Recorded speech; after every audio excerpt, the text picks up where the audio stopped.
Welcome back to the Flex Diet Podcast. I'm your host, Dr. Mike T. Nelson. On this podcast, we talk about all things to improve body composition, add muscle, improve performance, and do all of it in a flexible framework without destroying your health. Today on the podcast, my good buddy, Jason Brown, and we're talking all about things related to strength and even diving deep down some rabbit holes related to aerobic development, how you would do aerobic development, what would you do. Both of us are probably pretty similar on aerobic conditioning, although we probably differ on a few things. What is really zone 2 training? Are there benefits? Are there negatives to it? How about incorporating functional movements? Talking to the stories about what West Side people do at the high end. Concurrent training. How would you set up your training? Jason's known for having really good programs and program education. And just some final thoughts and resources of how to set everything up so that you can win at your own training. So I think you will enjoy this wide-ranging conversation. Always love talking to Jason. He's always got a lot of great stuff from both the research side and also working many, many years as a practitioner. So I like the combination of both of those. And sponsors for the podcast today, we've got our friends over at Rogue Fitness. So in the podcast, we talk about the Rogue Echo bike, also the Concept 2 rower. Rogue has their own rower now too, which is actually pretty darn good. Although I'm still a little bit biased towards the Concept 2 rower, which you can also get from Rogue. So if you're looking at getting some cardiovascular equipment, or maybe you just need a old school power rack and some weights, you can get it from Rogue below. It is an affiliate link, which does help us support the podcast. Also, in terms of training, check out our friends over at Beyond Power with the Vultra One. I love this device. I've still been using it almost every day. I've literally trained in the gym. The great part about it is it literally replaces a cable stack and allows you to do things that you can't do with a cable stack, such as programming heavier eccentric loads compared to concentric. You can program a chains mode. You can do an inverse chains mode. You can do isometric testing, even isokinetics. So one of the things I've been playing with is you have a sticking point that hasn't really wanted to improve. I've done some stuff with different speeds of isokinetics around that sticking point, and then go back to a faster concentric after that in the same set. And the sticking point seems to not really be a sticking point anymore. I'll have to play around with that more. I just started playing around with that, but again, one of the many things you can do with the programmable Vultra One device, which I love, and it is an affiliate link for them down below. So I do make a few bucks off of that to help support the old podcast show here. Also have my Meathead Cardio course level 1, the aerobic system.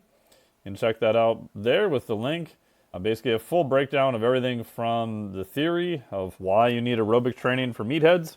So even if you're just lifting, how would you set up your aerobic training? What would you do?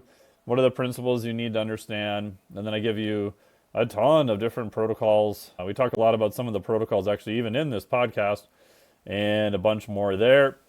And then my newsletter, which is free. You can hop onto it, get a whole bunch of stuff for literally no cost. If you don't like it, well, I guess you can unsubscribe, but it's completely free. So there you go. There's our podcast sponsors. Thank you so much to all of them. And sit back and enjoy this conversation with my good buddy, Jason. Welcome to the podcast. How are you today, sir?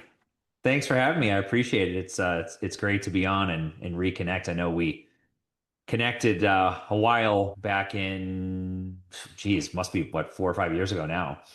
Yeah, I feel like everything is before or after COVID. It's like in my brain how I like to Yeah, differentiate stuff. And I think it was before COVID. it was before COVID. You're right.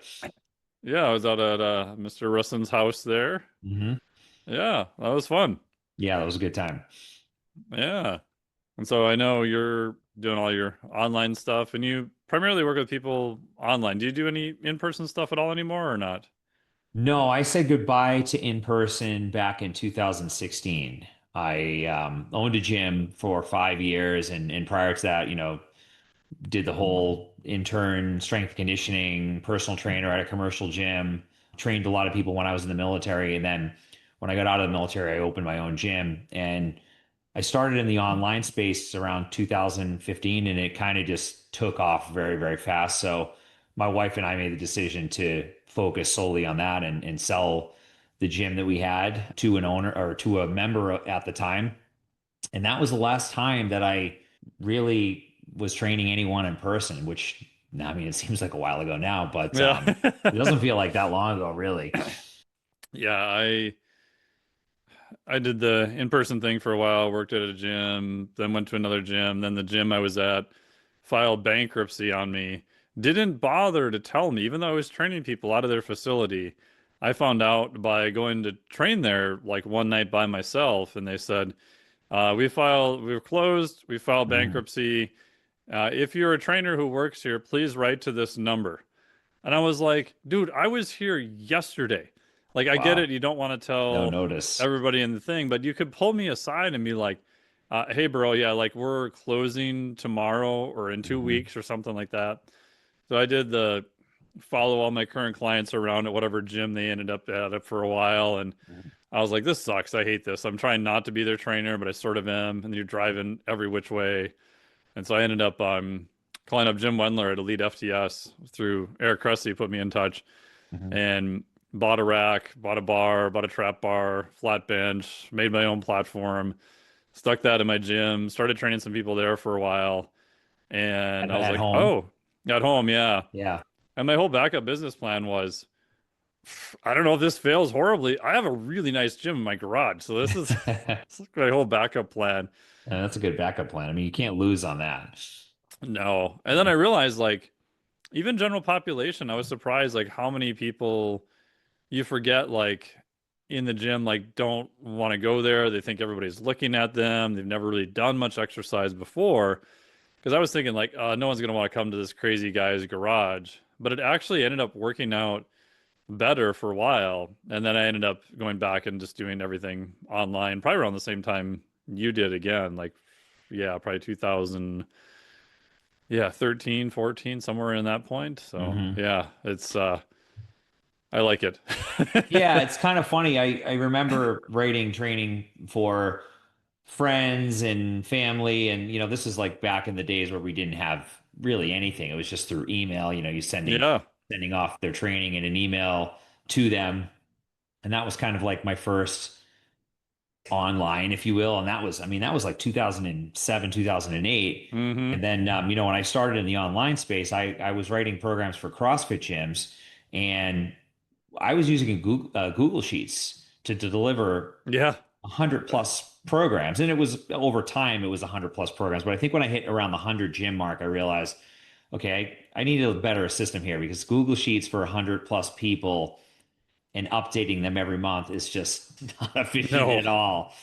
So I ended up finding some web development and building our platform, but needless to say, what we have today is obviously far and away from Google Sheets and I think there are still some people that are using that stuff, which I'm not sure why at this point, but maybe just kind of like it's been the way, some people are very old school. They want to just continue doing it the same way. And I get that, but I think that there is obviously a lot that we can do with tracking and obviously video, including demo videos and whatnot into a training program through an app that it just kind of makes sense to do it that way. Yeah, I probably resisted doing apps too long because I had all the Excel spreadsheets. And then once you had phones that had video in it, oh my God, that made it so much easier. I remember having the old Yeah. flip phones where you had to plug the thing into your computer. And that was a revelation at the time point. Like, oh my God, I can get video. And it's a grainy ass video or whatever. And then when my links kept getting broken, like because you would miss a space or it would be off or they couldn't get Mhm. to it. And yeah, I ended up switching. But at that point, it's just the pain of disconnect and reconnect was immense. But it did also force me to go back through all my old programs And I Hmm. was like an idiot because I was like starting brand new with every single person being, I'm going to be hardcore. I'm doing all this customization or whatever. And when I had Hmm. to start importing stuff into a platform, I realized, oh yeah, like 60% of the people almost start at like the same point. So I Hmm. forced myself to build out like probably like 12 different templates. Hmm. And they would kind of start with that, but at least you had something to start with and then you could modify it.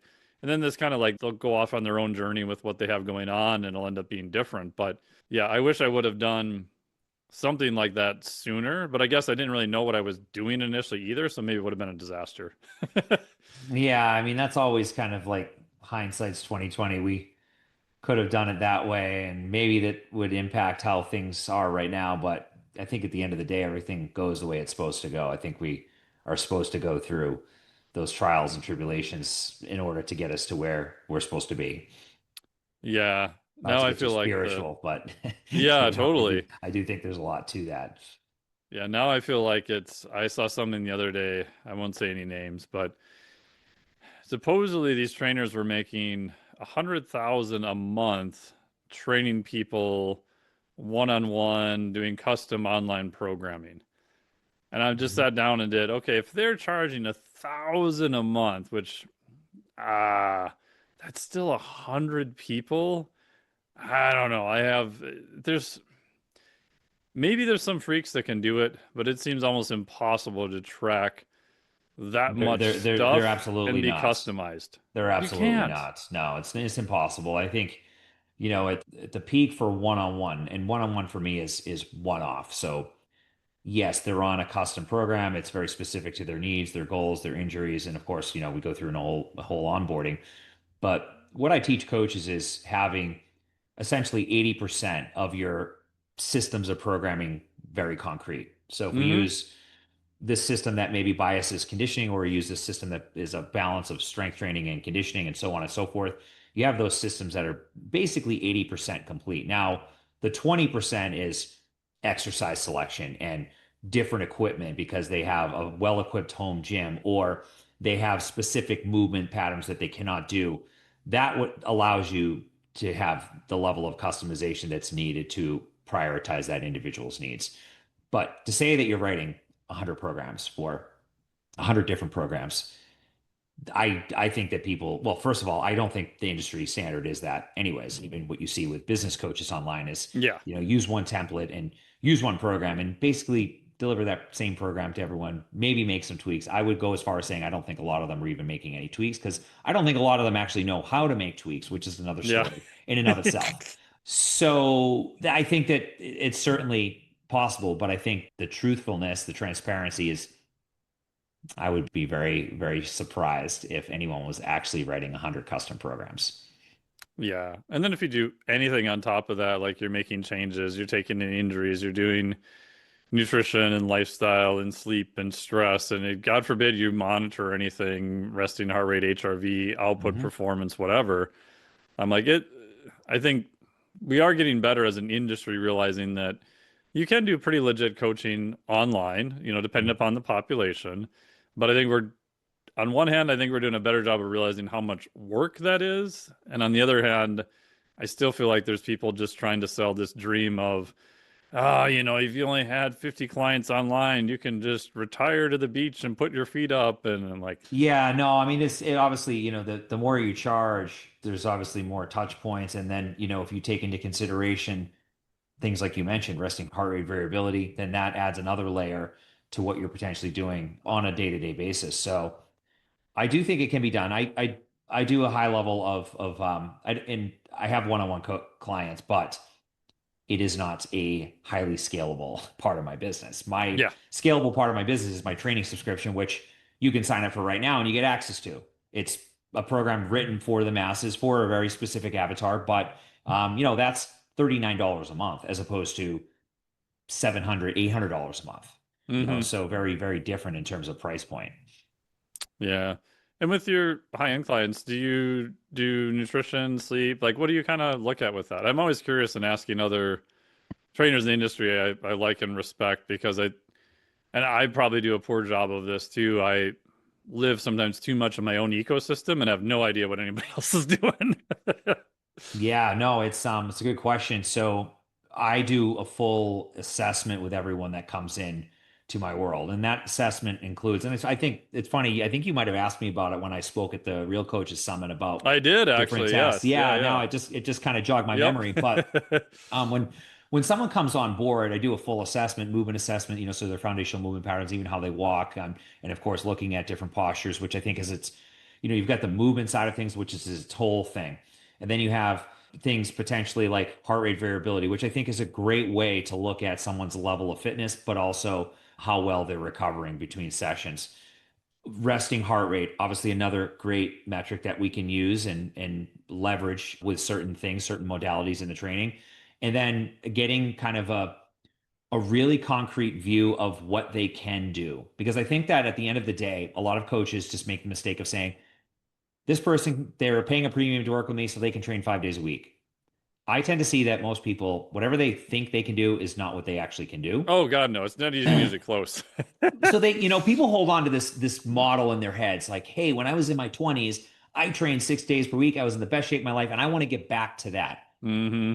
The reality is that they're not in their 20s anymore. Their life is completely different. They have responsibilities. They don't have the same bandwidth that they used to have.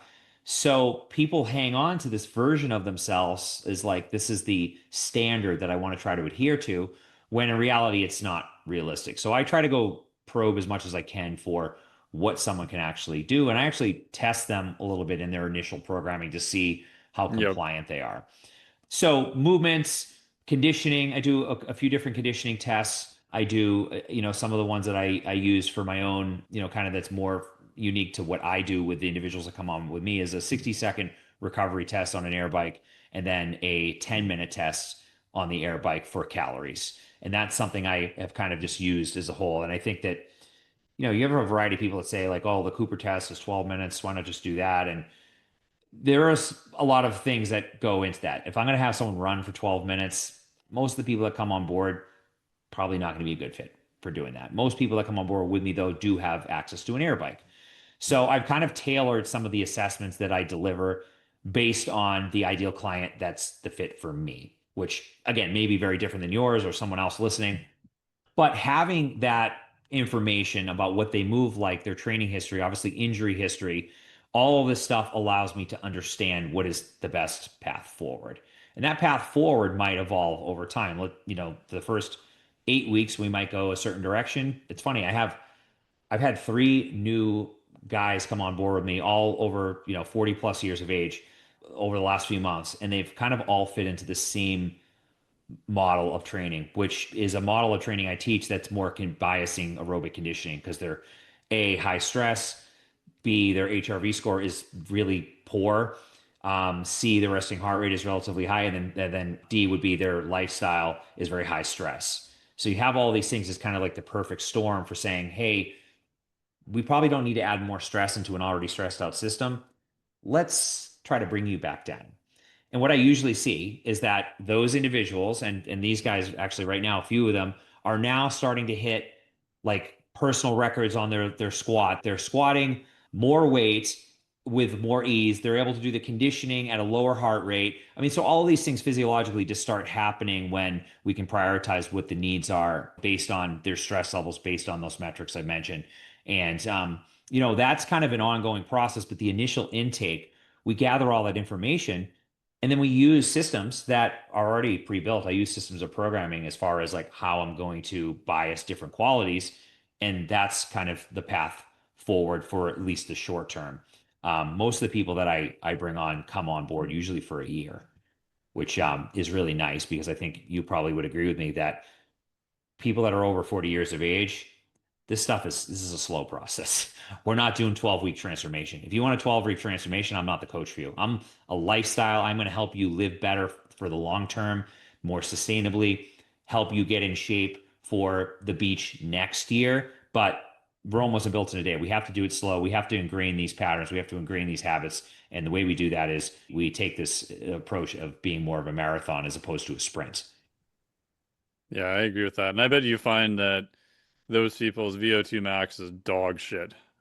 That's what I find too. And it's shocking to them. And again, it's disrespect to them because I ended up in that same boat of, yeah, I lift a lot, I'm relatively active, blah, blah, blah. And I couldn't figure out, I'm like, why can't I recover? Like everything feels harder, like my lifts aren't going up. And Hmm. then it was my buddy, Dr. Kenneth J, went to one of his talks. I've known him for years. He's like, why don't you just do your aerobic assessment? I'm like, oh, I'm sure it's fine. It was horrible. Not just bad, it was horrible. And then he looks Mm. at me and he's like, There you when's the go. last time you really did like dedicated aerobic training? And I'm like, 15 years, you know? It's like, oh, no wonder, no shit. Yeah. Yeah, I mean that's telling, and I think that there's a lot more ways of getting this tested. I know local to me, and I don't know if you have the same thing, but there are places where you can get a VO2 max, you can get a metabolic test, you can Hmm. get a DEXA scan. I actually just went recently, Yeah. got a DexaFit is one of the DEXA, main chains. yeah, DEXA Fit. Hmm. So that's certainly powerful. I haven't got my VO2 max done yet. That's next on my list, but I wear a Garmin watch, and I don't know, and you could probably speak to this better than I can, but as far as the accuracy of that, and looking at various things such as your heart rate variability score, your resting heart rate, how that differs on a day-to-day basis, and of course calculating your VO2 max based largely off of that. I know I get a reading of around 50, and some of the stuff I've actually done in some of my PhD work has put me right around the 50 mark, but I'd be interested to see if it's if that's what it is, if I went to a DexaFit and got an actual concrete reading. Yeah, I found with the Apple Watch is horrible. The new one they stuck on Aura is okay if you're unfit. If you're fit, it's a disaster. I think they use some bastard form of the Rockport walk test, which isn't very good if you're fit. A client of mine, Ryan Baxter, he got it to do Aura when they rolled out the algorithm. It's like, yeah, it says my VO2 max is 31, and he has a metabolic heart. Like we've measured him literally in like the probably mid 50s easily, Yeah. right? Whether it's doing a 2K on a row or whatever test. The Garmin I find generally is pretty good in the ballpark across most populations. And there's some data to support this, but again, the data is always very population specific, so it's hard to extrapolate that data. So I'd say Garmin is probably one of the more accurate ones for a semi-active population. And that might be just because of their marketing and who has their devices also. I think Hmm. Aura is trying to appeal to probably a wider audience that maybe isn't as trained. So it's going to be harder Hmm. to get an algorithm to go across that whole swath of people too. But yeah. Good point. Yeah, no, it's definitely, I would like to go and get an actual reading because if I'm basing it largely off of that, and I do, most of my clients do have Garmin watches, so we're wearing it, you're wearing it 24/7, you're getting pretty good readings. But I will say the heart rate, unless you're using a chest strap, tends to be a little bit inaccurate. I find it to be low sometimes, and then I find it to be high sometimes. So it's kind of like, Hmm. I put a chest strap on, and this thing might have me I mean, I'm sitting here right now, I'm at 50 beats per minute, which seems a little bit low for me, probably about, I'm sitting here doing work. I'm usually in the high 50, low 60 range. But needless to say, I think having something is certainly better than nothing. Yeah. And that's what I found too. I found Garmin in general is okay at rest and low heart rates. If you're taking an average, like a snapshot, it could be off a little bit. Hmm. But especially if you're doing high intensity stuff, like even the new ones with the optical are much better than the old ones, but they'll still miss those short peaks of max heart rate. They'll miss, basically, they have to do a lot of smoothing and averaging. So they're going Hmm. to miss those high points and the drops. So even with pretty much anyone doing exercise, we're using heart rate. I'm like, yeah, I know you hate the chest strap, but just put it on. It's going to be so much more accurate. Because I've Hmm. probably similar to you, I've lost count of how many people like have just started or as a one-off console or like, I can't believe I did this test and my max heart rate was only like, 150. And I'm like, Hmm. let me guess, you're using an Apple Watch and it was an optical and you didn't have a chest strap and show me your output. Is it really okay? That's probably legit output. Like, so you did a real, probably close to max test and they do it with a chest strap and they're like, oh yeah, it's 171 now. I'm like, yeah, Yeah, a little bit different. little different. And then Yeah, they, for they get sure. hosed because here I am telling them like to use an actual shown max heart rate for calculations, which I'm sure you're probably in the same boat. which Mhm. they are trying to do to their credit. But they're like, nothing's working. I'm like, yeah, because your max heart rate was off by like 21 beats, Mm. so like that'll make a difference. Yeah, no, it does for sure. And have you found any good aerobic tests for like the assault bike? I mean, I've got two that I use, but it just appears like, at least on the literature, I know you have your own test, which is great. The standardization on those things just seems to be horrible. And my buddy Kenneth J has done this too, like just some one-off measurements on a few of them, and they just seem to be so far off. Like I highly doubt some of the calorie output from a couple of them. Again, if Hmm. you're using the same bike and you're relative to that machine and it's a comparison, I think that's fine. Like it doesn't matter. But it just seems like it's kind of the wild, wild west, or at least concept two, we've got at least one study, we've got some data. Running, walking, we've got pretty good data. Even cycling, if you can get power output or speed, but it just seems like assault bikes, I don't know, it seems like there's a big gap in the data. Yeah, I mean, it is kind of tricky because they're all different, right? So, like, the Rogue Echo bike is very different than an Assault air bike. Yep. One's chain driven, one's belt driven. So you have to take that into account. You have to take into account someone's body weight, their absolute strength. I mean, a bigger guy is going to do potentially a lot better than someone that's untrained and lighter. So there are all these things. And again, I use it more from the standpoint of test, retest, and then ongoing looking at, again, we do track heart rate. You have to track heart rate. So I think, Yeah. there's a lot of people out there that are against heart rate. I actually, someone recently just said that all heart rate training, and it was someone, the PhD person, so it wasn't just anyone, that said all heart rate training is bullshit. Hmm. I wouldn't agree with that. I think Yeah. I don't agree with that at all, actually. So forget where I was going with that, but there's so many things, there's so much information that we have at our fingertips, and whether or not it's applicable to the people we're working with is another question. So I think that for a coach that's listening to this is like, all right, well, how do I move forward? Well, have something that you can test in the beginning and test, say, 16 weeks down the road. So it's apples to apples. Use heart rate variability, whether it's a Garmin watch or whatever. I don't care what you use. Just use something because it's even if it's, like you said, like I like the Garmin watch, and so I don't have anyone use anything that I haven't used myself, which I think is Yeah. important because if you don't Oh, know huge. how it works or whether or not it's working for you, this seems to be relatively accurate for me. Someone that's been using a Garmin watch now for about 4 years, it seems to be pretty accurate. But like I said, I'd love to go do the VO2 max, which I'm slated to do pretty soon and get that comparison because then I can say, okay, this is pretty close, or maybe it's way off, but something that you can use as a gauge ongoing so we can start comparing day to day, week to week, month to month. And then, of course, doing test, retest is your best gauge of whether or not someone's improving. Now, I oftentimes, those people that I mentioned that I bias conditioning with because they have all the markers of high stress, I often get this comment from them. And this isn't something I can track. This is more qualitative, right? I feel better. I am Yes. less on edge. I am more present with my family. I feel like my patients have grown. So those are all things I'm like, well, that's great. That's your quality of life is better. If you're more present with your family, you're less on edge and you have more patience, then you're winning at life, right? So how do you quantify that? How do you put that more into a quantitative value? And obviously you can't. So I think that, as coaches in the industry, so many people are so focused on the metrics and did your squat go up? Did your bench press go up? And so on and so forth. But we lose sight of the fact that you have a human being on the other end.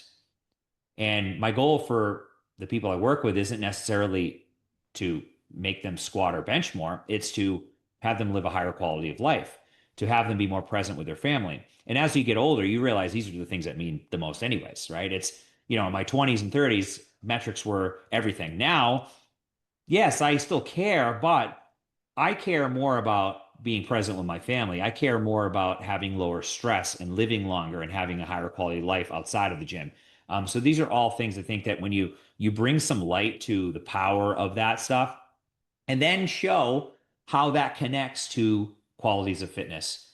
Well, okay, well now let's actually look at the quantitative aspect of what we're testing here, and we can see improvements there. So I tend to see that there is really some pretty concrete connections between these things. When I have someone say that they're feeling better and more present, typically, it's mutually exclusive where they'll start seeing other things in their fitness improve as well, Yeah, which is basically what I'm doing in my dissertation, which is kind of cool, to have autonomy, which I'm sure you can relate to in the PhD process of being able to investigate things that are important to you and things that may be more applicable to your own interests. So I think there's really a lot to be said about that.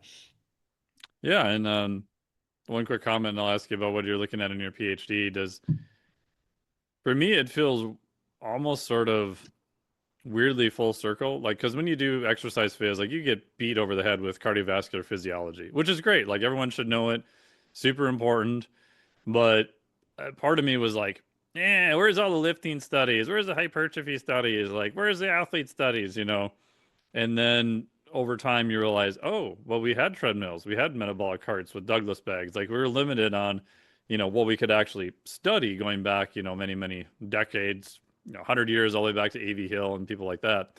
Hmm. And now I'm one of those weirdos that's talking about aerobic health as the thing to do again. And I'm like, whoa, this is like so surreal.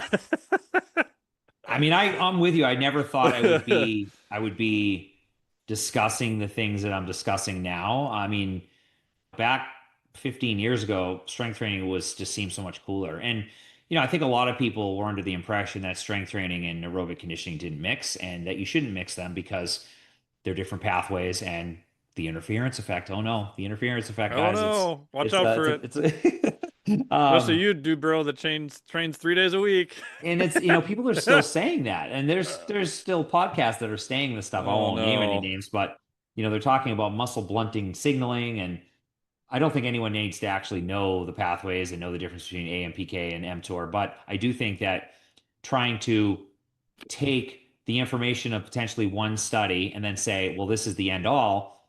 There's context. There's so much context to that. And I do think a lot of people are doing that on social media. It's like they're taking a study and kind of paraphrasing it and making it kind of fit their own narrative. And then you get this whole other just scene of bad information and people are potentially taking action on.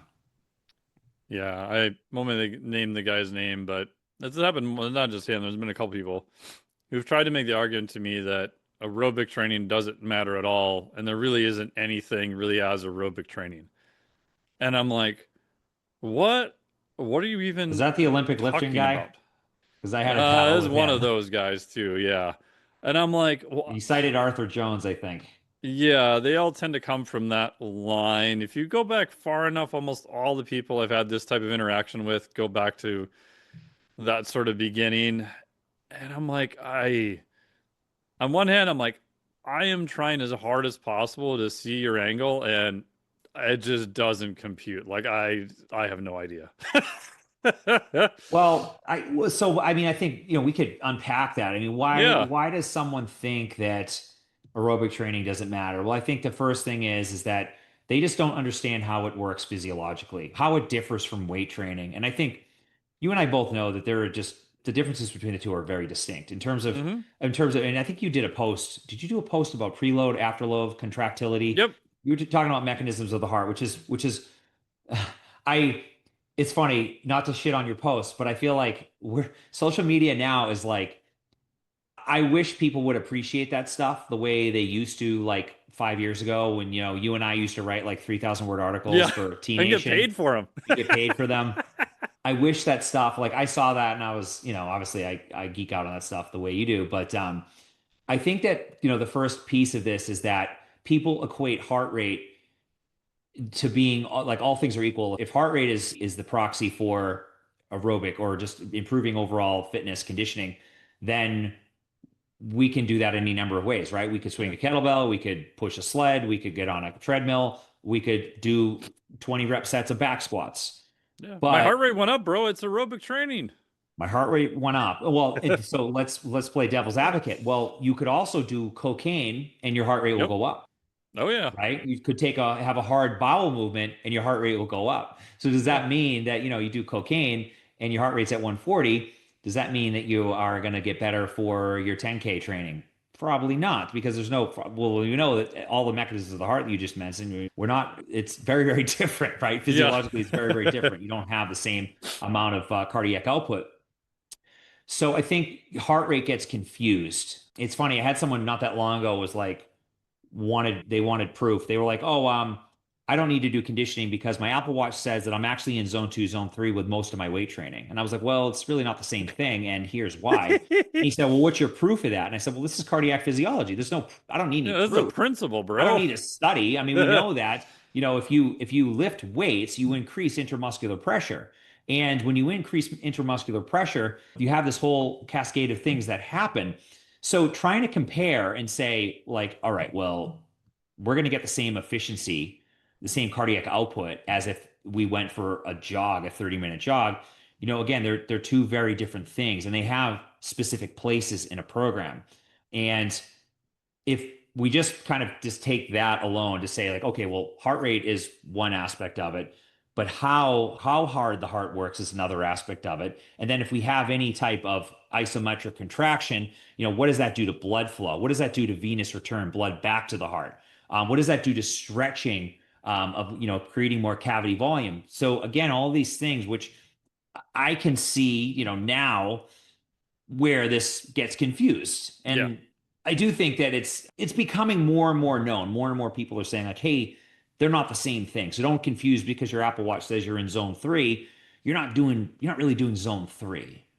And then, I think the other part of it too is, and you could probably, I'd like to hear your thoughts on this, but there was what was the study on it was like a 10-minute kettlebell study, I think, and I can't remember now. I'm doing a terrible job of paraphrasing it, but there was a study that was like basically equating kettlebell work, and the effect of 10 minutes of kettlebell work to cardiovascular improvements. And a lot of people extrapolated. They took that Yeah. one study and they said, okay, well, if it does this, then it probably does this, and it's a better. You can do all the same work and get the same effects in a lot less time, which is what we all want, right? Like Yeah. I want the same thing. I want to do 5 minutes of aerobic, and that's enough. Oh, but yeah. it's unfortunately not the case.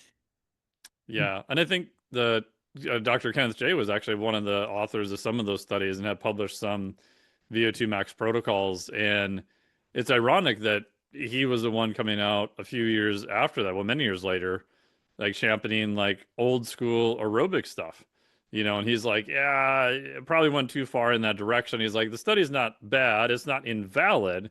He's just like, there's some assumptions in there that I probably, now I would do training a little bit different. He's like, you can still do that. You'll still see improvements in that.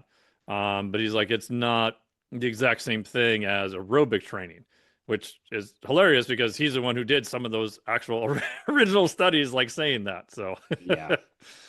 Well, I think that the time component certainly, like, we all want the easy way. oh, for sure. We want the same effect in less time. And I do think that some of the guidelines that are out there for how much, I will tell you that I have not gone to the end of the guidelines. Like, so I typically don't do more than 2.5 to 3 hours of zone 2 work. And just to clarify, zone 2, I use Carvenin, and it's probably another topic that we could discuss, but I use a formula to figure out Yeah, what my explain what that ranges is are. for listeners. Yeah, so the Carvenin method essentially takes into account your max heart rate and resting heart rate to figure out what zone 2 is. So if I just do zone 2, 60 to 70% of my 220 minus your age, I'm 42 years of age. I tend to fall like in the 120, 125 range. So relatively low, pretty easy, right? Which is great. I enjoy that range very much so. I mean, I can go for a walk with a weighted vest and get into that range. Yeah. But if I actually take into account my level of fitness, which I think is important, knowing someone's, resting heart rate of 50 versus a resting heart rate of 70 are two very different things. A max heart rate of 185 versus a max heart rate of 175 are two very different things. So that puts me into the 134 to 144 range. So significantly higher, right? I mean, it's a very different workout, right? To going for a jog on the treadmill or getting on the air bike, very different range, very different level of output. So that to me is something that has really allowed me to improve my fitness and decrease my resting heart rate. Right now I'm sitting at 45. So for anyone that Nice. doesn't know, it's pretty damn low. And I'm not an That's endurance. good. I'm more of an explosive type. So it's taken me a really long time to become better aerobically. But much like you, I was always impaired by my ability to recover and, just kind of like dying out. Like I'm like the light bulb. I burn twice as bright, but I burn out twice as fast. So that was always my area of weakness was the ability to recover, tolerate stress. I don't do well with high volume training, and I think it was largely because I, didn't have a great aerobic system. It was something that I never developed. And now that I have worked on it extensively over the last, really over the last decade, I get more from less training. I recover faster. I'm almost never sore. I feel better. Generally, like in my life, I feel better. I feel more recovered and more less stressed out. Um, Everything just feels easier.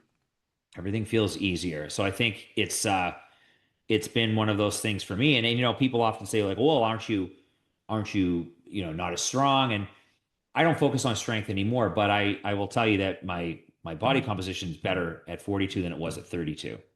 And the main differentiator is how much aerobic work I do. And obviously, I train a little bit different too. I use full body training now. I used to use more of a classic conjugate style split back then.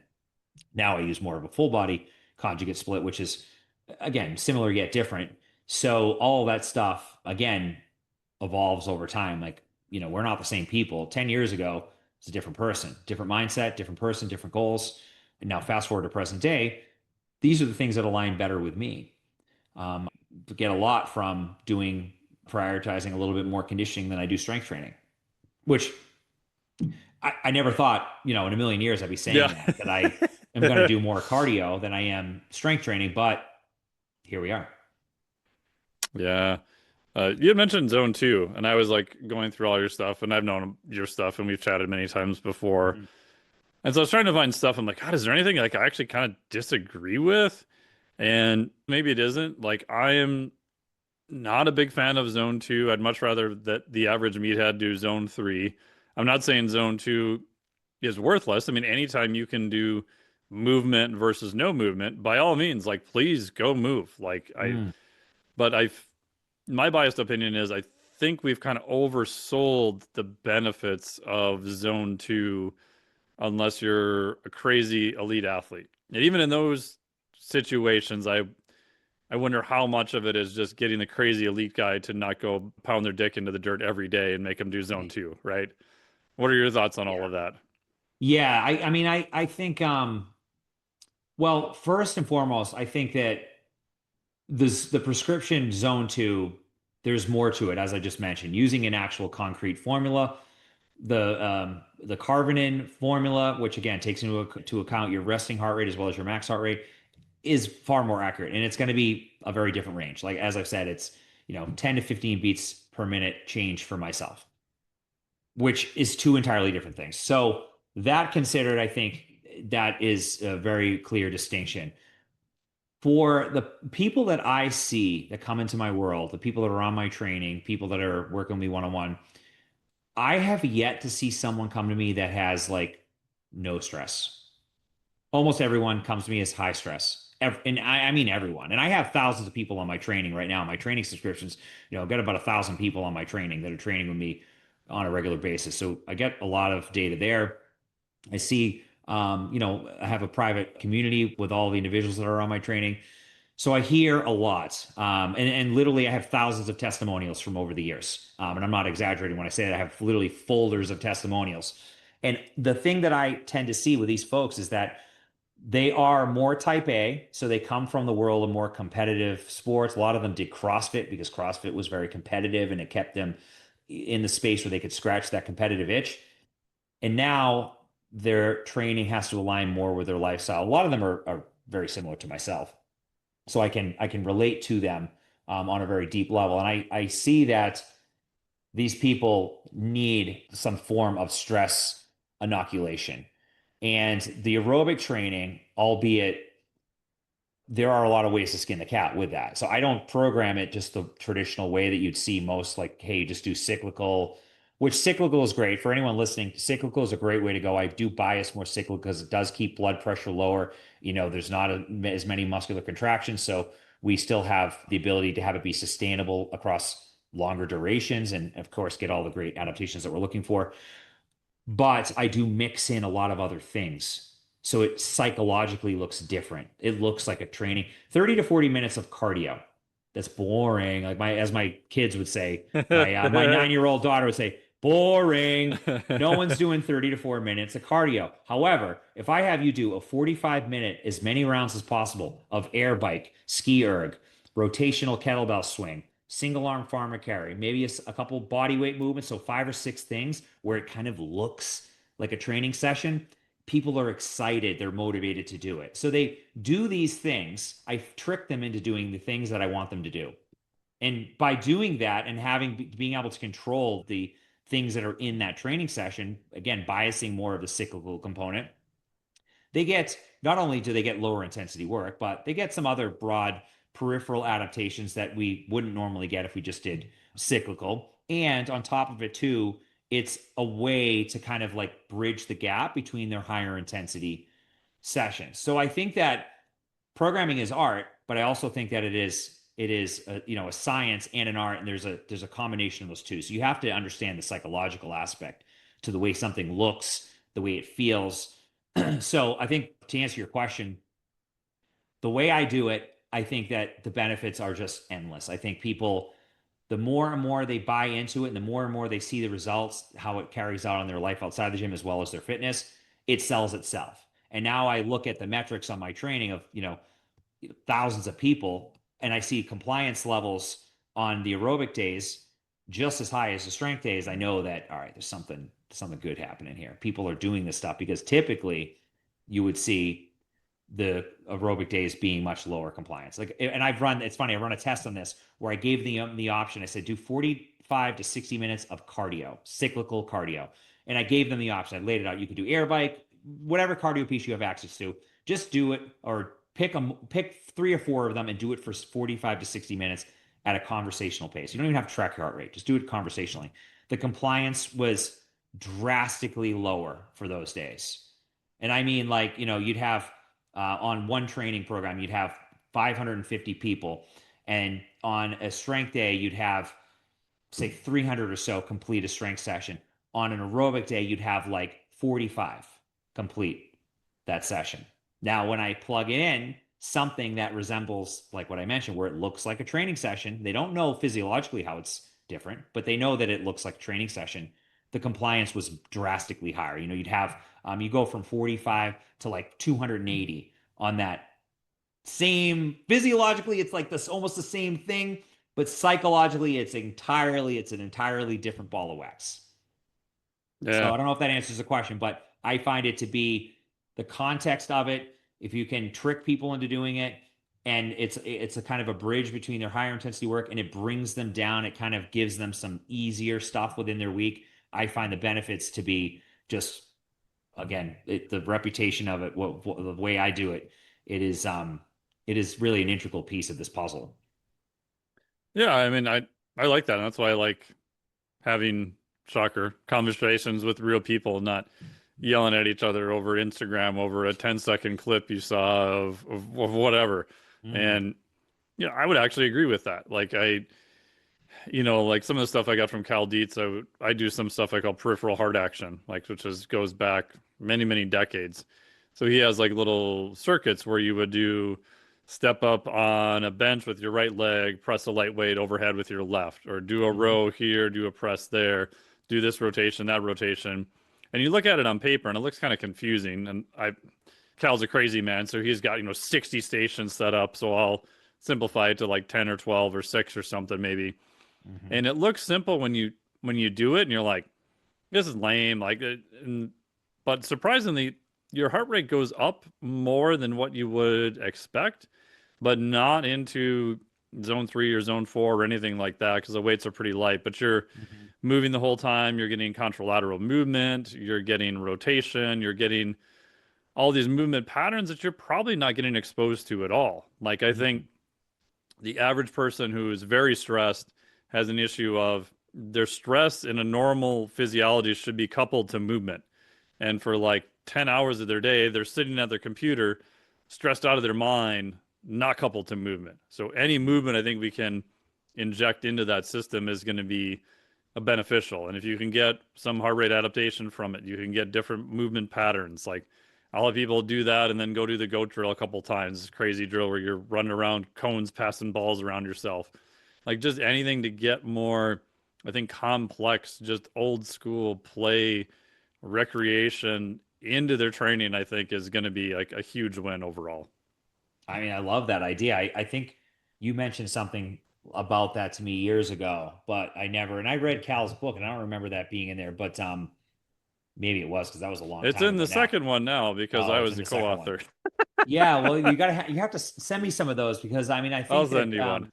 I mean, that's a really interesting point because if you think about if someone has 3 days a week to strength train, you've got, and I always tell people that it's much harder to write a training program for less days. So if someone only has 2 days, which Oh, I, for I tend to sure. see, it's like you have to really hit the nail on the head. You have to really dot all your I's, cross all your T's, and not miss anything. It has to be really, really precise. And then when you think about like movements like you mentioned, it's kind of like we have such a limited amount of time. Where do we fit these things in? Right. Some of them are certainly high value, but the question is where can we sneak? And that's kind of what I do with the conditioning. And it sounds similar. It sounds like you've got some ideas in there that I'm not thinking of, but I do try to sneak in some of the rotational stuff and kind of some of the unorthodox things like rotational kettlebell swings or snatches and things that are just kind of different in nature and challenge people in a way where they're not going to load it super heavy. It's not going to really, you're not going to be really bracing the way you would for a heavy squat. And it does have some value. Those are always things for me that I'm looking to get creative with because I think the creativity piece is certainly an important aspect to getting someone to be compliant with their programming long term. Yeah. And I've noticed if I'm allowed to program it within, like you said, the constraints of what the client expects, right? Because at the end of the day, you have to deliver on what you both agree is the direction, right? I mean, Mm-hmm. Sure. you can go the other extreme and go too far down I don't know what the hell they call it now, functional patterns, whatever, where if you're not only training this rotation thing, whatever, it's like, okay, like there's no overload in your program. Like I don't know what you're trying to accomplish there, but you got some cool novelty. I'll give you, bonus points for that. But so you can go too far down that rabbit hole and not Mm. get the person the result that they want to. Well, and I think that's just it. And I see people like for whatever reason, I've been seeing a lot more as of recently people fighting on Instagram and functional patterns always comes up. And I I don't think I know enough about it to really comment, I don't either. I just see the but crazy clips. but what I will say is that those people that are like fighting with them and going back and forth and calling them snake oil salesmen, that's fine. That's if that's the way you want to do it, that's fine. But I think that functional patterns might have something beneficial. Sure. And maybe it's one of those weird things that we include on a conditioning piece. Now, is there any mechanical tension? Are we going to get stronger or gain lean tissue? Probably not. However, I think, some of the things that I've seen, some of the landmine stuff I've seen and functional patterns, just kind of moving in an unorthodox way and like kind of what you mentioned, doing a step up and then pressing on the opposite arm. I think, if I wasn't open-minded, I never would have went down the aerobic system rabbit hole. I would have just said, everyone told me don't do, all the strength coaches I had said, we don't do any endurance training because it blunts power adaptations. And again, you saw that from one study, and then people Hmm. said this is the end all. But I knew that there was more to this picture. And that to me, like being open minded, I think is important because there might be something in functional patterns that I can derive value from. Even though if I don't agree with their whole philosophy as a whole, maybe I can grab a couple of their movements and inject them into an aerobic piece. And now we have some novelty, but we have some beneficial kind of movements that are going to help people get outside of the sagittal plane box, if you will. Yeah. I mean, I also, and I'm sure you're probably similar. I also think about the client's mindset and what their expectation is. If they're totally open and they trust you 100%, and you could probably be more creative and you can get away with more crazy shit if they're like, ah, I kind of like this and that, because everyone has their own, preferences and what they want. So you're kind of initially you kind of have to operate within their belief system and try to expand that belief system out over time. And when you can do that, like the first thing I'll do is just simple rotation. Like I have a drill where I use an eagle loop, so you're holding on the end of your fingers, high cable pulley, split stance, and you're doing a row, but you're starting face palm face down, and then you're finishing face up with torso rotation and leaning, Hmm. just to try to get some of that three-dimensional movement in. And usually I can get some buy-in on that because it kind of looks like a one-arm row or split stance, like a flat, like a waiter press or a plate in your hand, rotate one direction and then press only on one side, Hmm. right? So some of those I'll try to sneak in a little bit, but you can't go too crazy either. Because, like you No. said, if their goal is, I want to increase my lean body mass and I want bone mineral density and I want these other things, again, you're going to need some old school overload in your program, or you're not going to Hmm. have any reason for your body to change that much.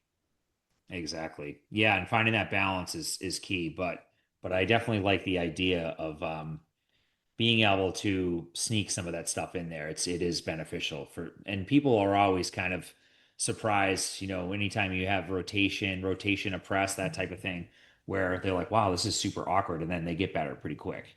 Yeah. Yeah. And especially, I think just having new motor patterns. I mean, in a perfect world, I'd want somebody to do some recreation. Like just go play a ball sport, go learn to surf, go learn to kiteboard, play tennis. Christ, even play pickleball now Mm, for all I care. Like yeah. just go put your physiology in a semi unpredictable environment where you get immediate feedback. Like, oh, I Hmm. hit the ball, I missed the ball went in, the ball went out. Oh, I rode that wave, I didn't. Oh, I got my ass beat again. Oh shit. Hmm. I just think that there's so many benefits to that. But knowing that some people may not be able to do that for whatever reasons, okay, how much of that can we try to get into the program to get around that a little bit as we can? Yeah, no, it makes sense. And back to concurrent training, like, what are your thoughts now? Like, if somebody said, if we take both extremes, like one extreme would be, how often do you think people need to worry about concurrent training?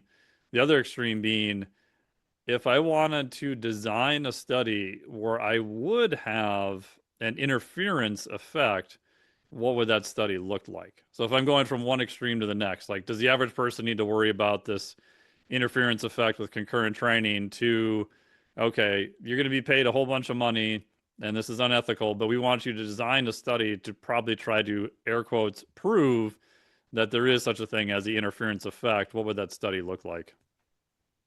Well, to me, it'd be pretty straightforward. We would just do conditioning, aerobic conditioning, and strength training in the same session. We would do aerobic training first and strength training second.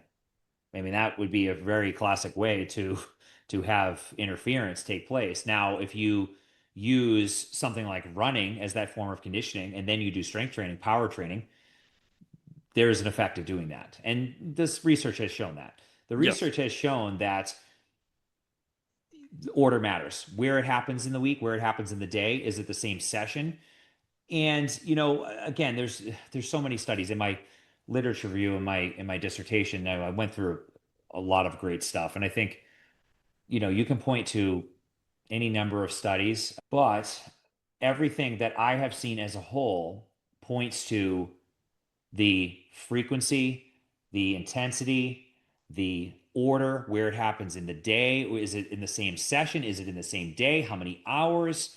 Is it in the same week? Is it on a different day? Are you doing strength training then conditioning or conditioning then strength training? I mean, so again, what is the modality? Is it running? We have seen, running tends to attenuate power gains more than an air bike. So again, we know that there are certainly a lot of different caveats, right?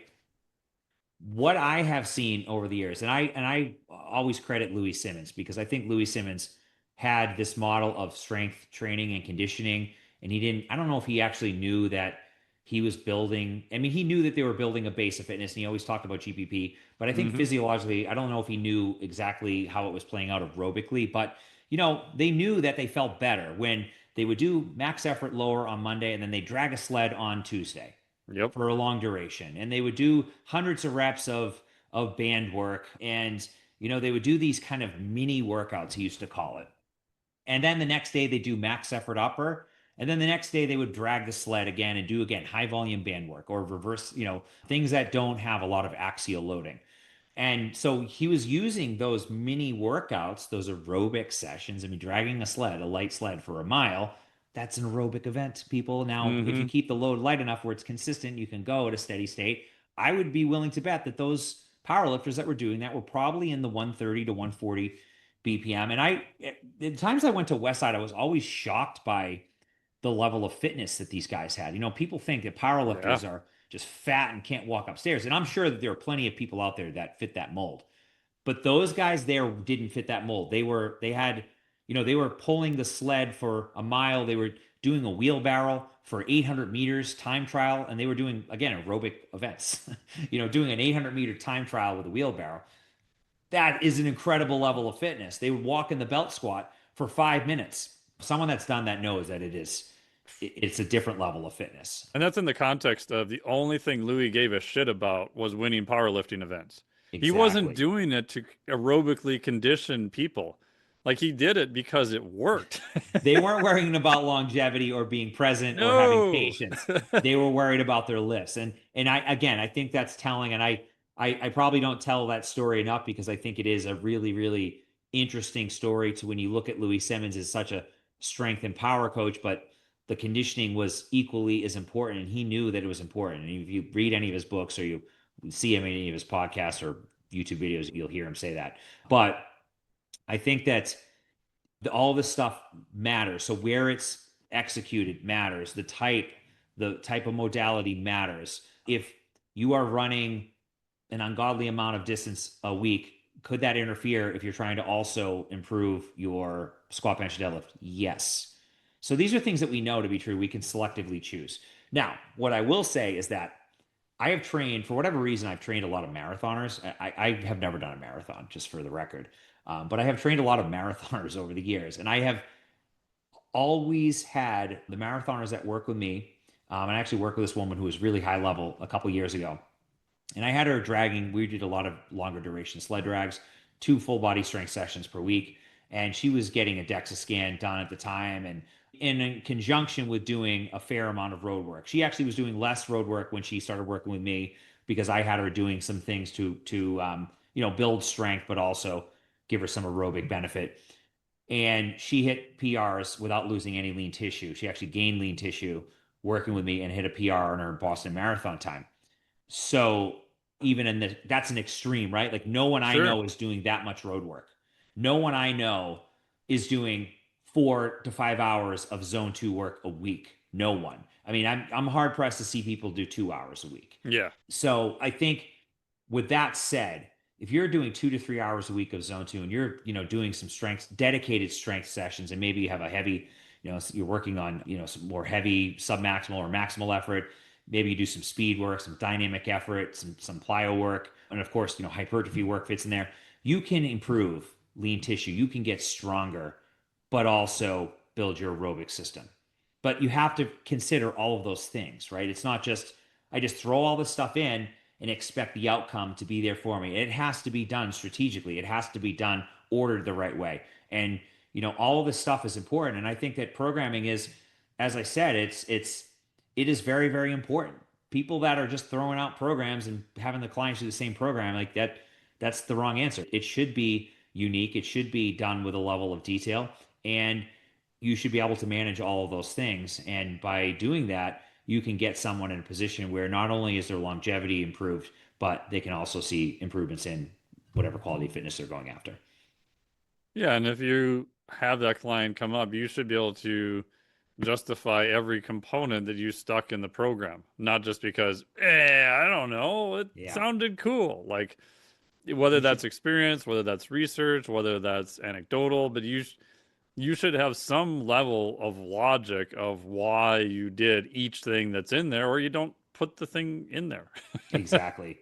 Yeah, and I just think that there is such a disconnect these days with, and even kids that went to exercise science, got exercise science degrees, even in when I was in grad school, there wasn't really a whole lot that was really definitive with program design.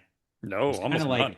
like, so yeah, some of the kids that I graduated with, were going and working at, Division 1 colleges, and they had no idea how to design a program. A lot of them didn't even know how to do a dynamic warm up, let alone Yeah. design a program. So I think that they're not like the world of exercise program design is not well prepared to do this stuff. And interestingly enough, I came from a strength and conditioning facility, but they were conjugate based. So they were very much influenced by Louis Simmons.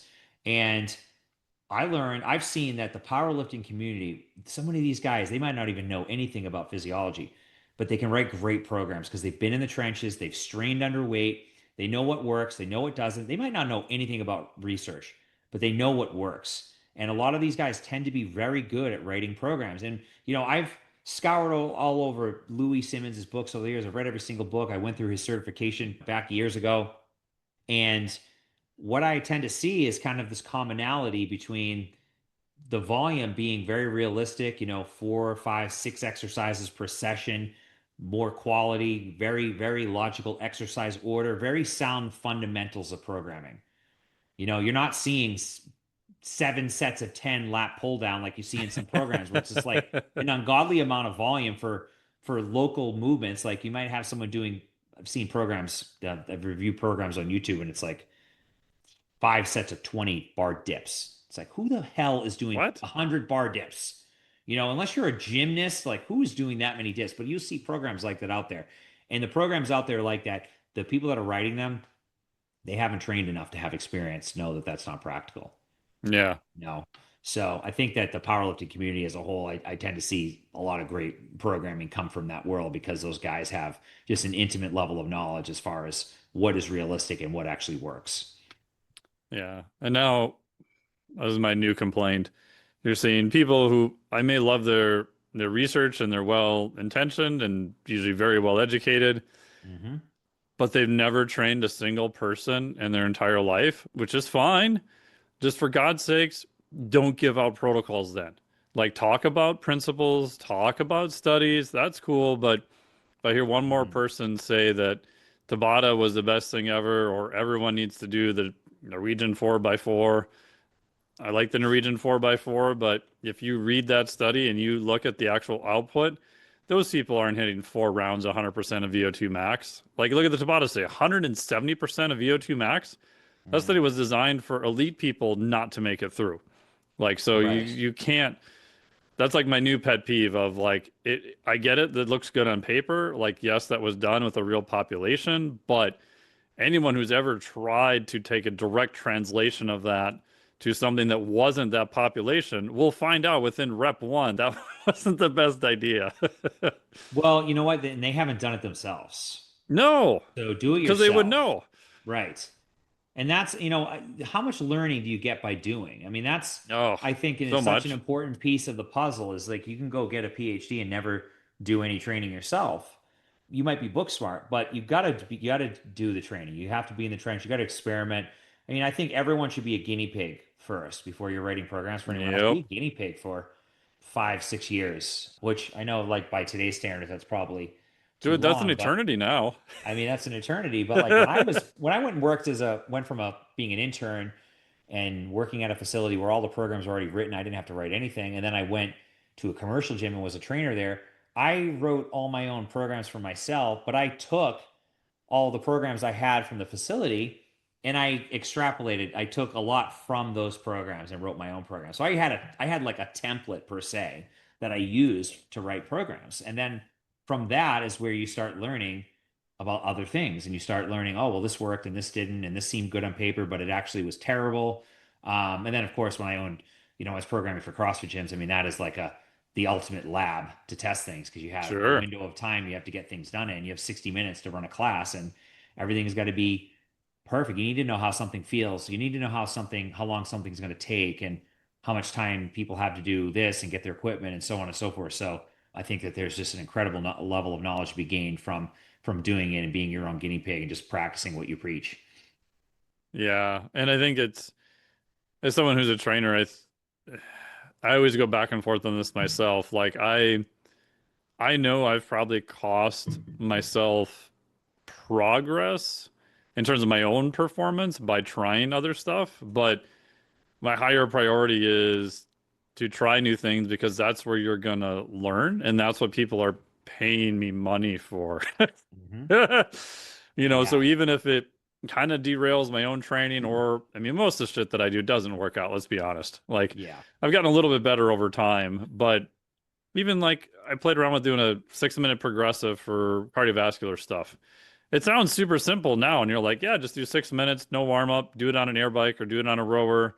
Try to do that 6 days per week if you just want to drop in some basic aerobic programming, like the minimal amount of value. I think I played with the variations of that for like a year and a half. Because if you go too hard, you fry yourself, you don't do enough, you don't get the adaptation. Now you're doing work and Mhm. people are pissed. And, something that's like as straightforward, simple as that. And again, there's nothing magical about that, but it's just trial and error of working on it. And you get pretty close. You try it on a few clients, you get their feedback, but that to me is also the fun of the profession and where you Mm. learn and where you figure out new stuff that's going on. Like that's Yeah. what's fun. It is. It is. It's totally fun. And that's, I think, if we're prescribing this stuff, we should be able to do it. I got a lot of my education from doing programs on T Nation back in the day. Oh I don't yeah. know. I don't know if you Yeah, yeah, if you wrote a program for T Nation, I probably did it. I, went through, back in 2004, 2003, 2004, I was reading, there was one art, I don't know if you remember, it was one article a day on T Nation. I'd wait yeah. every day for it. And it'd be like a 12-week program by Chad Waterbury. I would do the Yeah. program, or Joe Yeah, I did a lot of DeFranco, Chaz or programs. yeah, Eric Cressy. Like I would do their programs, and by doing the programs, you learn an extensive amount. I mean, like I said, I always joke that I got more knowledge from T Nation than I did from a postgraduate degree in Yeah. exercise. So if that's not telling, I don't know what is. Yeah. Yeah, and I think that gives you the ability of what I call it like the paper translation, right? Mm. Because we've all written programs and I've done this and you look at it and you're like, I don't know, seems too simple. But if you've done enough reps, oh, okay, that's not as simple. Or I always have to kind of even, not so much sell new clients on this, like same but different. Like your Hmm. program looks almost identical now, but I promise when you go through and do it, it will feel a little bit different. Because Yes, until you get exactly. that reps, you can't look and see, oh, this rep range was different, this handle was tweaked, this exercise is modified a little bit. It's just enough because you're making good progress, but we don't want you to stagnate. And it will feel different. But if you just look at it on paper, you're like, oh, this coach, why did I pay him so much money? That lazy son of a bitch. Like he didn't change anything. But it's taken me a while to get to It's that too point. it looks too easy. Yeah, it Or, looks I too get I easy. get that all the time. This looks too easy. This is less than what I've been doing. And all those people come back and say the same thing. Well, I'm getting better results now. I got the Yep. best results of my life. And like I said, I've got folders of them. I'm so tired of social media, like trying to play the game. I'm like, I'm just going to post testimonials for the Yeah, next year straight because that's do how it. many of them I have. And it's like, results are king. I always say that results are king. So if you're working less hours and making more money, then you're going in the right direction. But people, for whatever reason, they want to work more hours and make less money. Yeah. And that's what training is like. It's not about maximum dose, it's about minimum effective dose.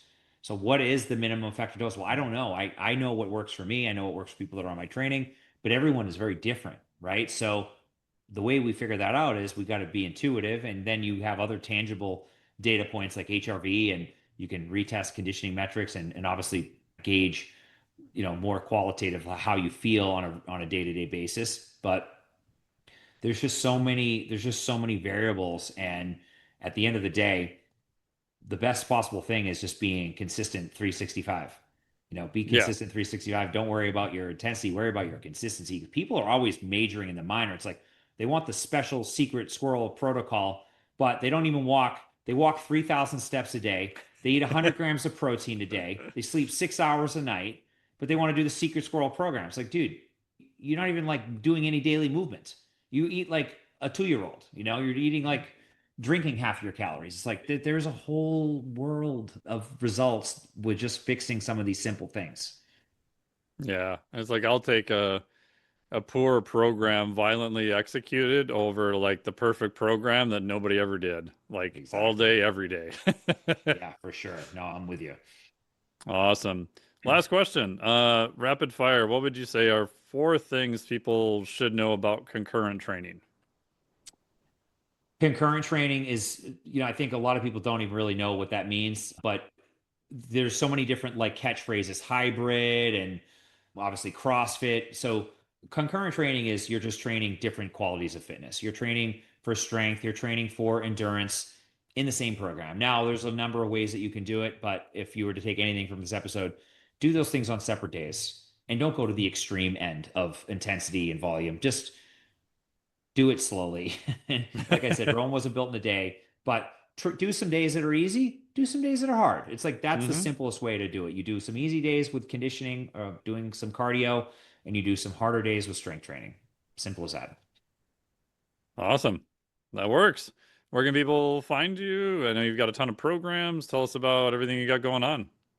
Yeah, so jasonbrowncoaching.com. I teach this the model of functional conjugate training and how to write programs to coaches. And I also have training for, end users if someone is just looking to train, live better, be fit, 365. I've got some great programs for that on Train Heroic.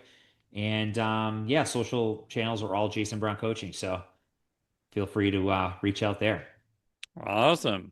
Well, thank you so much. It was great to chat with you again. I really appreciate you sharing all your knowledge and everything else here. That was awesome. Thank you so Yeah. much. Thanks, brother. I appreciate it. Thank you. Thank you so much for listening to the podcast. I really appreciate it. Huge thanks to Jason for taking his time to come discuss all these wonderful things on the podcast here. Make sure to check out all of his great stuff. We'll put links to everything down below. You can get his programs, check out his stuff on Instagram, his website. Lots of really, really great stuff. And I really enjoyed our conversation. This was super fun to get ideas about how to program aerobic stuff, functional training, concurrent training, and everything else in between. So check out our sponsors if you're looking to pick up some conditioning equipment because you're a meathead looking to increase your aerobic capacity. Check out my friends over at Rogue Fitness. Highly recommend their Echo Bike or the Concept 2 rower. Those would be my 2 choice pieces from them. But maybe if you want to just lift some heavy stuff, they got lots of bars and great stuff there. So check them out. Speaking of lifting heavier stuff, check out our friends over at Beyond Power with the Vultra One. You can literally bolt this to your power rack, or I've got their floor platform also, which is great for doing curls and just other simple stuff. We brought it down to South Padre when we were down there, and I got to do some grip lifts down there with the Rolling Thunder handle and a bunch of other stuff. And it was really compact, didn't take up much room in the vehicle, and on days that I was super busy and wasn't able to make it to the gym down there, I still was able to do a lot of just basic stuff with a platform and just sticking the Vultra One device right onto it, which was great. So check them out. Newsletter, if you want to get on there for free if you enjoyed this content. And then if you want to go deeper on the aerobic side, if you're a meathead, check out my level 1 flexible meathead cardio course there also. Huge thanks to Jason. Make sure to check out all of his stuff, his social media, everything else. Big thanks again to him for sharing all of his time and knowledge and coming on the podcast here. Thank you so much for listening. We really appreciate it. If you could do us a favor and hit the old like and subscribe and leave us a review, a comment, all those wonderful things help us go really far with the old algorithms and help us get more amazing guests onto the show. Thank you so much for listening. We really appreciate it. Talk to all of you next week. Did you see that? Yes, the frog is certainly taking a beating on this show. Yeah, it's hard to feel sorry for him. We take a beating every show. This podcast is for informational purposes only. The podcast is not intended as a substitute for professional medical advice, diagnosis, or treatment. You should not use the information on the podcast for diagnosing or treating a health problem or disease or prescribing any medication or other treatment. Always seek the advice of your physician or other qualified health provider before taking any medication or nutritional supplement, and with any questions you may have regarding a medical condition. Never disregard professional medical advice or delay in seeking it because of something you have heard on this or any other podcast. Reliance on the podcast is solely at your own risk. Information provided on the podcast does not create a doctor-patient relationship between you and any of the health professionals affiliated with our podcast. Information and statements regarding dietary supplements are not intended to diagnose, treat, cure, or prevent any disease. Opinions of guests are their own, and this podcast does not endorse or accept responsibility for statements made by guests. This podcast does not make any representations or warranties about guest qualifications or credibility. Individuals on this podcast may have a direct or indirect financial interest in products or services referred to therein. If you think you have a medical problem, consult a licensed physician.